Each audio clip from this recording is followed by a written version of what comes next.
మీరు పరిమాత యొక్క ఈ రహస్య మంత్రాన్ని విన్న వెంటనే 4 దిక్కుల నుండి డబ్బు అనేది దూసుకు వస్తుంది. ఇక మీరు దానిని ఆపాలనుకున్నా కూడా ఆపలేరు అని ఏమిటంటేనండి, మన జీవితంలో కొన్ని సందర్భాల్లో ఎంత కష్టపడినా ఆశించిన ఫలితాలు రావు. డబ్బు సంపాదించడానికి ఎన్నో మార్గాల్ని ప్రయత్నిస్తూ ఉంటాము. కానీ ఆ మార్గాల్లో ప్రయత్నించిన ప్రయత్నాలన్నీ విఫలమవుతూ ఉంటాయి. అలాగే చేతిలో డబ్బు అనేది నిలవదు. వచ్చిన ఆదాయం అనుకోని ఖర్చులతో మాయమైపోతూ ఉంటుంది. ఇలాంటి పరిస్థితుల్లో చాలామంది కొన్ని ఆధ్యాత్మిక మార్గాల్ని ఆశ్రయిస్తారు. ఏంటంటే, మన సాంప్రదాయాల్లో దేవత అనుగ్రహం ద్వారా మన అదృష్టాన్ని పెంచుకునే అనేక మంత్రాలు, సూత్రాలు, పూజా విధానాలు ఉన్నాయి. అలాంటి విశేషమైన ఆధ్యాత్మిక విశ్వాసాల్లో ఒకటి పరీమాతకు సంబంధించిన రహస్య మంత్రం అన్నమాట. పురాతన విశ్వాసాల ప్రకారం పరీమాత అనుగ్రహం లభించిన వ్యక్తి జీవితంలో ధన సంబంధమైన అడ్డంకులన్నీ క్రమంగా తొలగిపోతాయని కూడా చెప్తారు. ఈ దేవత అండి సంపద, శుభం, ఐశ్వర్యం అలాగే సానుకూల శక్తికి ప్రతీకగా భావిస్తారన్నమాట. ఈ పరీమాత కృప లభించిన ఇంటిలో నిరంతరం శుభకార్యాలు జరుగుతాయని, కుటుంబ సభ్యుల మధ్య సంఖ్యత పెరుగుతుందని, ఆర్థికంగా అభివృద్ధి కలుగుతుందని చాలామంది చెప్తున్నారన్నమాట. ముఖ్యంగా కొన్ని రహస్య మంత్రాలకు మనసుని ప్రశాంతపరిచే శక్తి ఉంటుందని కూడా ఆధ్యాత్మిక గ్రంథాలు వివరిస్తున్నాయి. అయితే ఈ మంత్ర జపం ద్వారా మనలోని భయం, ఆందోళన, నిరాశ వంటి ప్రతికూల భావాలు తగ్గి ఆత్మవిశ్వాసం పెరుగుతుంది. ఆత్మవిశ్వాసం పెరిగినప్పుడు వ్యక్తి తీసుకునే నిర్ణయాలన్నీ మెరుగుపడతాయి. అలాగే మనం అవకాశాలను గుర్తించే శక్తి కూడా పెరుగుతుందన్నమాట. ఈ కారణంగానే జీవితంలో అభివృద్ధి సాధించే అవకాశాలు కూడా చాలా ఎక్కువగా అవుతాయని చెప్పాలి. 4 దిక్కుల నుంచి డబ్బు వస్తుంది అనే మాట ఏమిటంటేనండి, జీవితంలో అనేక మార్గాల ద్వారా అవకాశాలు రావడం అని కూడా చెప్పవచ్చు. అంటే మీకు 4 దిక్కుల నుంచి అవకాశాలు అనేవి డబ్బు వచ్చి చుట్టుముడతాయన్నమాట. మీకు ఉద్యోగంలో ప్రమోషన్ అయినా రావచ్చు, వ్యాపారంలో కొత్త అవకాశాలు కలగవచ్చు, నిలిచిపోయిన బాకీలన్నీ తిరిగి రావచ్చు, లేదా అనుకోని ఆదాయ మార్గాలు తెరుచుకోవచ్చు, పూర్వీకుల ఆస్తులు రావచ్చు. ఆధ్యాత్మిక సాధన అనేది మనసుకు స్థిరత్వాన్ని ఇచ్చేస్తుందన్నమాట. ఇలాంటి అవకాశాలని సద్వినియోగం చేసుకునే దిశగా వ్యక్తిని ప్రేరేపిస్తుంది. పురాణాల్లో కూడా దేవతా మంత్రాల మహిమ గురించండి అనేక కథలున్నాయి. మనం భక్తితో, విశ్వాసంతో మంత్రాలు జపిస్తే చాలండి, ఆ జపించిన వారి జీవితంలో మంచి మార్పులైతే ఏర్పడతాయని చెప్పవచ్చు. అయితే మంత్రం ఒక్కటే జీవితాన్ని మార్చేస్తుంది అని చెప్పుకోవటంతో పాటు ఈ మంత్రం నుంచండి మనకి క్రమశిక్షణ, భక్తి, సత్కార్యాలు, కష్టపడి పనిచేయటం వంటి అంశాలు కూడా కలిసి ఫలితాలను అందిస్తాయని కూడా మనం చెప్పుకోవచ్చు. ఇక్కడ ఈ పరీమాత రహస్య మంత్రం గురించండి ఒక విశేషమైన ఆసక్తి అయితే ఉంది జనాల్లో. ఇది సంపదతో పాటు మానసిక ప్రశాంతతను కూడా ప్రసాదిస్తుంది. ధనం మాత్రమే కాదండి, దీన్ని సద్వినియోగం చేసుకునే ఇక జ్ఞానం, కుటుంబ సౌఖ్యం, ఆరోగ్యం అలాగే సానుకూల ఆలోచనలు కూడా జీవితానికి అవసరం. కాబట్టి ఈ పరీమాత అనుగ్రహం అనేది ఈ సమగ్ర శ్రేయస్సుకు దోహదం చేస్తుందనే చెప్పాలి. అందుకేనండి చాలామంది పరీమాతను భక్తి శ్రద్ధలతో ఆరాధిస్తూ రహస్యంగా ఈమె మంత్రాలను జపిస్తూ ఈమెకు సంబంధించిన మంత్రాలని నిత్యం జపిస్తుంటారు. ఈ మంత్రం వెనుక ఉన్న ఆధ్యాత్మిక రహస్యాలు ఏమిటి, దీన్ని ఎప్పుడు ఎలా జపించాలి, ఎలాంటి నియమాలు పాటించాలి, దీనివల్ల అందరూ పొందే అద్భుతమైన ఫలితాలు ఏంటి రహస్యంగా అనే విషయాల్ని మనం ఇప్పుడు ఈ వీడియోలో వివరంగా తెలుసుకుందాం. కాబట్టి మీరు వీడియోనండి అస్సలు స్కిప్ చేయకుండా చూస్తూ వెళ్తే మీకు చాలా అద్భుతమైన విషయం అయితే, మంత్రం అయితే దొరుకుతుంది అని కూడా చెప్పుకోవచ్చు. అంతేకాదండి, మీరు వీడియోని లైక్ చేయటం కూడా అస్సలు మర్చిపోకండి. అంతేకాదండి, మీరు ఫస్ట్ సారి మా ఛానల్కి వచ్చినట్టయితే సబ్స్క్రైబ్ చేసుకోండి. అంతకుముందు వచ్చి కూడా సబ్స్క్రైబ్ చేసుకున్న వారు ఉంటే తప్పకుండా సబ్స్క్రైబ్ చేసుకొని పక్కనే ఉన్న బెల్ ఐకాన్ని ప్రెస్ చేయండి మరిన్ని ఇలాంటి వీడియోల కోసం. అంతేకాదండి, ఈ వీడియోని మీకు తెలిసిన వారందరికీ షేర్ చేస్తారు కదా. ఈరోజండి మీకోసం పరీమాతకు సంబంధించిన ఒక ప్రాచీన ఆధ్యాత్మిక మంత్రం గురించి తెలుసుకునే అవకాశాన్ని తీసుకువచ్చాం ఈ వీడియోలో. ఏంటంటేనండి, ఇది చేసిన వారి విశ్వాసం ప్రకారం ఈ మంత్రం అనేది సంపద, శుభం అలాగే సానుకూలతకు ప్రతీకగా భావించబడుతుంది. అనేక సంవత్సరాలుగా గురు శిష్యుల పరంపరలో రహస్యంగా కొనసాగిన ఈ మంత్రం గురించి ఎన్నో కథనాలు ప్రచారంలో అయితే ఉన్నాయి. ఈ సాంప్రదాయంలో ఈ మంత్రానికి చాలా ప్రత్యేక స్థానం ఉందని కూడా చెప్పవచ్చు.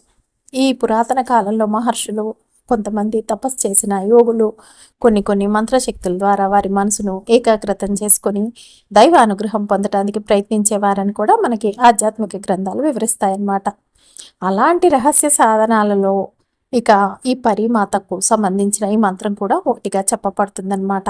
ఈ మంత్రం కేవలం ధనం పొందటానికే కాకుండా మనసులో ప్రతికూల ఆలోచనలు తొలగి సానుకూల దృక్పథాన్ని పెంచుతుందని కూడా చెప్పాలి.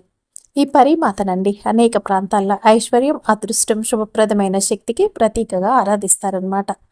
ఈమె కృప లభించిన వ్యక్తి జీవితంలో కొత్త అవకాశాలు, మంచి పరిచయాలు, ఆర్థిక స్థిరత్వం, అలాగే కుటుంబ సౌఖ్యం పెరుగుతాయని కూడా చాలామంది చేసిన వారు చెప్తున్నారనమాట. అందుకే ఈ మంత్రాన్ని ధనవర్ష మంత్రం అని కొందరు పిలుస్తారు. అయితే ధనవర్షం అనే పదాన్ని అక్షరాల్లో కాకుండా జీవితంలో అవకాశాలుగా అభివృద్ధి పెరగటం కోసం ఇక మీకు అద్భుతాల్ని సృష్టిస్తుందని కూడా చెప్పుకోవచ్చు అనమాట. ఎలా ధనవర్షం అనుకున్నాము, ధనవర్షం అని ఈ మంత్రాన్ని అలాగే ధనవర్షాన్ని కురిపిస్తుందని కూడా ఇక్కడ చెప్పుకోవచ్చు. అయితే ఇలా కురుస్తానికి ఏమిటంటే మెయిన్ మీలో ఒకటి ఉండాలి, నమ్మకం, విశ్వాసం. అలా చేసినప్పుడే ఈ మంత్రం యొక్క ఫలితం అనేది మీకు సిద్ధిస్తుందని కూడా మనం ఇక్కడ చెప్పుకోవచ్చు. ఈ మంత్రం గురించి చెప్పబడే అత్యంత ఆసక్తికరమైన విషయం ఏమిటంటే దీనిని అత్యంత పవిత్రమైన సాధనంగా పరిగణించాలన్నమాట. మంత్ర జప సమయంలోనండి భక్తి, ఏకాగ్రత, సానుకూల ఆలోచనలు ముఖ్యమని కూడా చెప్తున్నాయి. ఈ మంత్రం వినటం లేదా జపించడం ద్వారా మనసు అనేది ప్రశాంతంగా మారి వ్యక్తిలో ఆత్మవిశ్వాసం పెరిగి అనేక మంచి అనుభవాలు కూడా పంచుకుంటారు. ఆత్మవిశ్వాసం పెరిగిన వ్యక్తి జీవితంలో వచ్చే అవకాశాలను అయితే ఇక గుర్తించి వాటిని సద్వినియోగం చేసుకునే సామర్థ్యం కూడా పెరుగుతుంది. ఏంటంటేనండి మన పురాణాల్లో కావచ్చు, జానపద కథల్లో కావచ్చు, ప్రాంతాలలో ఒక్కొక్క ప్రాంతాన్ని బట్టి ఒక్కొక్క ఇక రహస్య మంత్రాల గురించి అనేక విశేషాలు మనకు కనిపిస్తాయన్నమాట. వాటిలో కొన్ని మంత్రాలు ఏంటంటే సంపదకు, మరికొన్ని ఆరోగ్యానికి, ఇంకొన్ని మానసిక శాంతికి సంబంధించినవిగా చెప్పబడతాయి. అయితే ఈ పరిమాతకు సంబంధించిన ఈ మంత్రం ప్రత్యేకంగా ఐశ్వర్యం అలాగే శుభ ఫలాలకు అనుసంధానించబడింది. అందుకే చాలామంది దీన్ని గౌరవంగా, విశ్వాసంతో చేస్తూ ఉంటారు. జపం అని కూడా మనం ఇక్కడ చెప్పుకోవచ్చు. అయితేనండి ఈ మంత్రానికి సంబంధించిన ఇంకొక ముఖ్యమైన విషయం కూడా ఉంది. జీవితంలో మంచి ఫలితాలను పొందాలని ఎవరైతే కష్టపడి పనిచేస్తున్నారో ఇక వారందరికి కూడా ఇది అద్భుతంగా సిద్ధిస్తుంది. అంతేకాదండి ఈ మంత్రం జపించేవారు ధర్మబద్ధంగా జీవించటం, అలాగే న్యాయంగా ఉండటం అన్నమాట. ఎదుటివారికి మోసం చేసుడు కానీ, కీడు చేసుడు కానీ చేయకుండా చేస్తే ఇది అద్భుతంగా సిద్ధిస్తుంది ఈ మంత్రం అని కూడా చెప్పుకోవచ్చు. ఇలాంటి మంత్రాలు అనేవండి భక్తికి, ఏకాగ్రతకి, ఇక సానుకూల ఆలోచనలకు ఒక సాధనంగా పరిగణించబడతాయి. అంతేకాని మనం అన్యాయంగా ఇక చేసుకుంటూ అధర్మంగా ప్రవర్తిస్తూ వెళ్తూ ఇలాంటివి చదివిన ఫలితం అనేది రాదన్నమాట. ఇలా అనేక విశేషాలతో ప్రసిద్ధి చెందిన ఈ పరిమాత ధనవర్ష మంత్రం భక్తుల్లో విశేషమైన అద్భుతాలనైతే తెచ్చిందనే చెప్పాలి. ఈ మంత్రం వెనుక ఉన్న ఆధ్యాత్మిక భావం ఏమిటి, దాని విశేషతలు ఏమిటి, ఎందుకు అందరూ దీనికి ఇంత ప్రాముఖ్యత ఇస్తున్నారనే విషయాల్ని కూడా మనం తెలుసుకుందాం. ఈ మంత్రం ధనం, సుఖం, సమృద్ధిని అందించడంలో చాలా ముఖ్యమైన పాత్ర పోషిస్తుందని కూడా చెప్పవచ్చు. ముఖ్యంగా జీవితంలో ఆర్థిక ఇబ్బందులు ఎదుర్కొంటున్నవారు, ఎంత కష్టపడిన ఆశించిన ఫలితాలు రాక నిరాశ చెందుతున్నవారు, కుటుంబ అవసరాలను తీర్చడానికి అనేక సవాళ్ళని ఎదుర్కొంటున్నవారు ఆధ్యాత్మిక మార్గాల వైపు ఆకర్షితులవుతూ ఉంటారు. అలాంటి సందర్భాల్లో ఈ మంత్రం ఒక ఆధ్యాత్మిక ఆధారంగా భావించబడుతుంది. ఒక వరంలాగా కూడా మనం ఇక్కడ చెప్పుకోవచ్చు. మీరు ప్రస్తుతం పేదరికంతో బాధపడుతూ, డబ్బు సమస్యలతో సతమతం అవుతూ, ఇంటి ఆర్థిక పరిస్థితి అన్నమాట బాగా బలహీనంగా ఉండి, కుటుంబ సభ్యులు అవసరాలను తీర్చడానికి కష్టపడుతున్నట్లయితే ముందుగా మీలో ఆశను కోల్పోకుండా ఉండటం చాలా ముఖ్యం. ఈ ఆధ్యాత్మిక సాంప్రదాయాల ప్రకారం మనం భక్తితో చేసే ఈ మంత్ర జపాలనేవండి మనకి ధైర్యాన్ని, ఆత్మవిశ్వాసాన్ని, సానుకూల ఆలోచనలని అందిస్తాయన్నమాట. మన కష్టాల నుంచి కూడా బయటికి వేస్తాయనే చెప్పవచ్చు. ఇక ఈ మార్పులనేవి వ్యక్తిని మరింత క్రమశిక్షణతో ముందుకు సాగేందుకు ప్రేరేపిస్తాయి. పరిమాతకు సంబంధించిన ఈ మంత్రాన్ని చాలామంది చదివి ఐశ్వర్యానికి ప్రతీకగా భావించారు. ఈ మంత్రాన్ని శ్రద్ధతో విన్నా లేదా జపించిన తర్వాత మనసులో భయం, నిరాశ, ఆందోళన వంటి ప్రతికూల భావనలైతే తగ్గిపోతాయని కూడా చెప్పాలన్నమాట. మన మనసు అనేది ప్రశాంతంగా ఉన్నప్పుడే కదా మన జీవితంలో ఉన్న అవకాశాలన్నీ స్పష్టంగా గమనించగలుగుతాం. కొత్త ఆదాయ మార్గాల గురించి ఆలోచించగలుగుతాం. మనం చేసే పనిలో ఏకాగ్రత చూపగలుగుతాం. అలాగే మనకు డబ్బు అనేది ఎటువైపు నుంచి వస్తుందో కూడా అది అందుకోగలుగుతాం. అంతేకాదు ఈ మంత్రం యొక్క శక్తి ఏంటంటే మనకి డబ్బు వచ్చే అనేక మార్గాల్ని మన ముందుకు తెచ్చిపెడుతుందని కూడా మనం ఇక్కడ చెప్పుకోవచ్చు అన్నమాట. అయితే ఒక విషయాన్నయితేనండి స్పష్టంగా చెప్పవచ్చు. ఆధ్యాత్మిక కథనాల ప్రకారం ఏంటంటే దైవభక్తి అనేది మనిషికి అంతర్గత బలాన్ని ఇస్తుంది. ఈ బలం వల్లనే మనిషి జీవితంలో ఎదురయ్యే కష్టాల్ని ధైర్యంగా ఎదుర్కొంటారు. సంపద అంటే కేవలం డబ్బు మాత్రమే కాదు. మంచి ఆరోగ్యం, కుటుంబ సౌఖ్యం, మానసిక ప్రశాంతత, స్థిరమైన ఆదాయం, అలాగే సానుకూల సంబంధాలు కూడా అన్నమాట. నిజమైన సమృద్ధిలో భాగమే. ఈ పరిమాత అనుగ్రహం ఈ సమగ్ర శ్రేయస్సుకు దోహదం చేస్తుందని కూడా చేసిన వారు చెప్తున్నారనమాట. అయితే ఈ మంత్ర జపంతో పాటండి ఇక మనం చేయాల్సింది ఏమిటి అంటే కనకండి, వచ్చిన అవకాశాలన్నీ సద్వినియోగం చేసుకోవటం కూడా అవసరమే అనమాట. మాకు చేత కాదు, మేము చేయలేము అనుకోకుండా. అంతేకాదు మన చుట్టూ మార్పులనేవి మొదలవుతాయి. జీవితంలో మంచి మార్పులనేవి ఇలాంటి మంత్రాలనేవి మన జీవితంలో కలిసినప్పుడు మనం చేసినామనుకోండి అలాంటప్పుడు అనమాట. ఈ అవకాశాలు, మార్పుల్ని మనం అందుకొని ముందుకు సాగుతూ ఉంటేనండి, ఇక జీవితంలో ఐశ్వర్యం, శుభఫలాలనేవి అద్భుతంగా మనకి సిద్ధిస్తాయని కూడా చెప్పవచ్చు. రండండి శ్రద్ధతో, ఏకాగ్రతతో వినడం ఆధ్యాత్మికంగా ఎంతో శుభప్రదంగా పరిగణించబడుతుందన్నమాట. ఏంటంటే ఈ మంత్రాన్నండి 8 సార్లు వినటం లేదా జపించడం ద్వారా ప్రత్యేక ప్రాధాన్యత కలిగి ఉంటుందని కూడా చెప్పుకోవచ్చు. అయితే కేవలం 8 సార్లు విన్న వెంటనే అన్ని సమస్యలు ఖచ్చితంగా పరిష్కారం అవుతాయి అంటే కొన్ని రోజులు పడుతుందండి. ఏంటంటే మీకు వీలైతేనండి ఎక్కువ సార్లు వింటే ఇంకా తొందరగా పనిచేస్తుందనమాట. ఈ మంత్రాన్ని ఎంత ఎక్కువ భక్తితో, ఏకాగ్రతతో, ఎంత మానసిక ప్రశాంతతతో చక్కగా మీరు నమ్మి విశ్వాసంతో చేస్తారో అప్పుడు మీకు అద్భుతాలే జరుగుతాయనే చెప్పాలన్నమాట. ఏంటంటే ఈ మంత్రజపం అనేది మీరు చేసే విధానాన్ని బట్టి ఆధారపడి ఉంటుందన్నమాట. ఈ మంత్రధ్వని అనేది మనసుని ప్రశాంతంగా ఉంచటంలో, ఆలోచనలను ఒక దిశలో కేంద్రీకరించడంలో సహాయపడతాయని కూడా చెప్పుకోవచ్చు.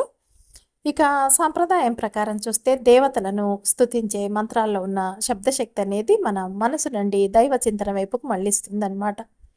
ఇది విశ్వాసంతో ఈ మంత్రాల్ని విన్నా లేదా జపించినా మనలో ప్రతికూల భావనలు తగ్గి సానుకూల ఆలోచనలను పెంపొందించుకోవచ్చు అని కూడా చెప్పుకోవచ్చు. ఏంటంటే దేవత సంతోషిస్తే వారి అనుగ్రహం లభిస్తుందని మనందరికీ తెలుసు. ఈ అనుగ్రహం ద్వారా జీవితంలో శుభకరమైన అవకాశాలు, మానసిక బలం, అలాగే ముందుకు సాగటానికి కావాల్సిన ప్రేరణ అనేది లభిస్తుందని కూడా మనం చెప్పుకోవచ్చు. అంతేకాదు ఏ మంత్రమైనా దాని పట్ల మనం చూపించే భక్తి, గౌరవం, విశ్వాసం, అలాగే ఏకాగ్రతకు ఎంతో ప్రాధాన్యత ఉంటుందని కూడా మన ఆధ్యాత్మిక సంప్రదాయాలు చెప్తున్నాయి. మంత్రం అంటే కేవలం కొన్ని పదాల సమాహారం మాత్రమే కాదు. అది దైవ స్మరణకు, మనసును కేంద్రీకరించడానికి, సానుకూల ఆలోచనలను పెంపొందించుకోవటానికి ఉపయోగపడే ఒక ఆధ్యాత్మిక సాధనం అని కూడా మనం చెప్పుకోవచ్చు. భక్తి లేకుండా చేసే మంత్ర జపం కంటే హృదయపూర్వకంగా సంపూర్ణ విశ్వాసంతో చేసే జపమే ఎక్కువ ఆధ్యాత్మిక సంతృప్తిని కలిగిస్తుందని కూడా పెద్దలు చెప్తూ ఉంటారు. ఒక వ్యక్తి అండి మంత్రం పట్ల గౌరవం కలిగి దాని అర్థాన్ని గ్రహిస్తూ దైవంపై నమ్మకంతో జపించినప్పుడే వారి మనసులో ప్రశాంతత పెరుగుతుంది. ఆ ప్రశాంతత వల్ల ఆలోచనలు అనేవి స్పష్టంగా మారతాయి. జీవితంలో సమస్యలన్నీ ఎదుర్కొనే ధైర్యంతో పాటు ఆ సమస్యలకు పరిష్కార మార్గాలని కూడా ఈ దైవం అనేది మనకి చూపిస్తుందన్నమాట. ఇంకా ఏంటంటే మంత్ర సాధనలో భక్తి, శ్రద్ధ, నియమం ఇవన్నీ తో పాటు నమ్మకం కూడా ముఖ్యమైందనే చెప్పాలి. మంత్రం యొక్క ఫలితం కేవలం మనం చదివి ఏదో చెప్పారు కదా ఇన్నిసార్లు చదివేస్తే అయిపోతుంది, పని అయిపోతుంది అన్నట్టు చేయకూడదన్నమాట. దాని శబ్దంలో కాకుండా దాన్ని జపించే మనసు, మనోభావం, క్రమశిక్షణ, దైవ భావనపై కూడా ఆధారపడి ఉంటుందనే చెప్పాలి. అందువల్ల ఏ మంత్రాన్నైనా సరే మనం పవిత్ర భావనతో, భక్తి శ్రద్ధలతో, నమ్మకంతో, ఇక సత్ప్రయత్నాలతో అనుసరించడం ఉత్తమం అని కూడా ఆధ్యాత్మిక సాంప్రదాయాలు సూచిస్తున్నాయంట. ఏంటంటేనండి మంత్రం పట్ల ఉన్న నిజమైన భక్తి అనేది దైవం పట్ల ఉన్న విశ్వాసం, జీవితాన్ని మెరుగుపరుచుకోవాలనే సంకల్పం కలిసి వస్తే కనుక మనకి ఈ మంత్రాలు అనేవి చక్కగా సిద్ధిస్తాయి అని కూడా చెప్పవచ్చు. ఈ మంత్రం గురించి ఏంటంటేనండి, ఈ మంత్రాన్ని మనం భక్తితో, శ్రద్ధతో జపించిన, విన్నా ఇక మనలో అద్భుతమైన మార్పులైతే కలుగుతాయట. మనం చేసే పనిపై మరింత శ్రద్ధ ఏర్పడుతుందట. నిర్ణయాలు కూడా స్పష్టంగా తీసుకోగలుగుతాం. అంతేకాదు ఈ మంత్రం అనేది మనకి అద్భుతమైన అవకాశాలను తీసుకొచ్చి మన కళ్ళ ముందు నిల్చోపెడుతుంది అని కూడా చెప్పవచ్చు. ఓకేనండి, మీరు ఈ మంత్రాన్ని ఒక దైవిక సాధనంగా భావించి ఈ మంత్రాన్ని క్రమం తప్పకుండా స్మరించడం ద్వారా జీవితంలో కొత్త అవకాశాలు కనిపిస్తాయి. మీ పనుల్లో స్థిరత్వం రావటం, లక్ష్యాల సాధనకు కావాల్సిన మానసిక బలం పెరగటం వంటి అనుభూతులన్నీ కలుగుతాయని కూడా చెప్పవచ్చు. అయితే ఈ ఫలితాలండి ఇక మీ చేతుల్లోనే ఉన్నాయన్నమాట. ఏమిటంటే మీరు సంపూర్ణమైన నమ్మకంతో కనుక ఈ మంత్రాన్ని జపిస్తే కనుక మీ పని అనేది సంపూర్ణ నమ్మకంతో, క్రమశిక్షణతో నిర్వహిస్తారనమాట. ఏంటంటే ఈ పెరిగిన సామర్థ్యం అనేది మీ ఉద్యోగం, వ్యాపారం, విద్య లేదా ఇతర రంగాల్లోనండి పురోగతికైతే దోహదపడుతుందని కూడా చెప్పవచ్చు. అందువల్ల ఈ మంత్రాన్ని దైవిక అద్భుత మంత్రంగా భక్తులు చెప్తూ ఉన్నారు. చదివిన వారు ఇక జపం చేసిన వారనమాట. ఇది కేవలం సంపద గురించి మాత్రమే కాదు. మనుషులు ధైర్యాన్ని, జీవితంలో ఆశని, మళ్ళీ ముందుకు వెళ్ళాలనే సంకల్పాన్ని పెంపొందించే ఒక ఆధ్యాత్మిక సాధనగా కూడా పరిగణించబడుతుందన్నమాట. మనం నిరంతరం గనక ఈ మంత్రాన్ని చదివినప్పుడండి, ఈ నిరంతర ప్రయత్నం కలిసినప్పుడు జీవితంలో సానుకూల మార్పులైతే వచ్చి అద్భుతమైన అవకాశాలైతే మీ కళ్ళ ముందుకు వస్తాయి. 4 వైపుల నుంచి మీకు ధనం అనేది దూసుకువచ్చే అద్భుతాలే జరుగుతాయి. ఇది నమ్మి కనుక మీరు జపిస్తే అని చెప్పాలన్నమాట. ఇక ఈ మంత్రం వచ్చేసండి ఈ ఏమిటంటే మీరు ఏకాగ్రతతో జపించటం చాలా శుభప్రదమండి. మంత్ర జపం సమయంలో మనసును ప్రశాంతంగా ఉంచుకోండి. ఎవరితో మాట్లాడుతూ కనుక చదవకండి. ఈ మంత్రాన్ని మీరు ఎప్పుడైతే ప్రశాంతంగా ఉంటారో అప్పుడు రాత్రిపూట అయితే ఇంకా చాలా మంచిది. కూర్చొని చక్కగా ఎవరితో మాట్లాడకుండా మీ పనులన్నీ అయిపోయాయి, ఇక పడుకోవటమే మిగిలింది అనుకున్న తర్వాత మీరు వెళ్ళి మీ గదిలో కూర్చొని ఇక ఎవరితో మాట్లాడకుండా ప్రశాంతంగా కూర్చోనండి. లక్ష్మీమాతని, లక్ష్మీమాతని స్మరించుకుంటూ జపిస్తే మీకు అద్భుతాలే జరుగుతాయి. ఇక మంత్రం వచ్చేసి ఏంటంటేనండి, ఓం శ్రీ పరిలక్ష్మాయ ధనం దేహి నమః. ఓం శ్రీ పరిలక్ష్మాయ ధనం దేహి నమః. ఈ మంత్రాన్నండి 108 సార్లు జపిస్తే చాలు. జపించే సమయంలో మీరు భక్తి, శ్రద్ధ, దైవంపై విశ్వాసం ఉంచటం ముఖ్యమని కూడా చెప్తున్నారనమాట. ఈ మంత్రజపం అనేది జీవితంలో మీకు అద్భుతాలనే చూపిస్తుంది. అలాగే మీకు సానుకూల వాతావరణాన్ని సృష్టిస్తుంది. మీకు ఇక పనులు వచ్చే మార్గాలన్నీ దొరుకుతాయి. మీ చుట్టూ అనేక అవకాశాలు వస్తాయి. మీకు 4 వైపుల నుంచండి ఇక డబ్బనేదైతే దూసుకు వస్తుందని కూడా చెప్పుకోవచ్చు. పరిమాత కృపతో మీ జీవితంలో శుభం, ఐశ్వర్యం, మానసిక ప్రశాంతత, మంచి అవకాశాలు కలగాలని ప్రార్థిస్తూ ఈ మంత్రాన్ని నిత్యం భక్తితో జపించండి. దైవస్మరణతో పాటు కృషి, ధర్మబద్ధమైన జీవనం, అలాగే సత్కార్యాలు కూడా జీవిత విజయానికి ముఖ్యమని ఎల్లప్పుడూ గుర్తుంచుకోండి.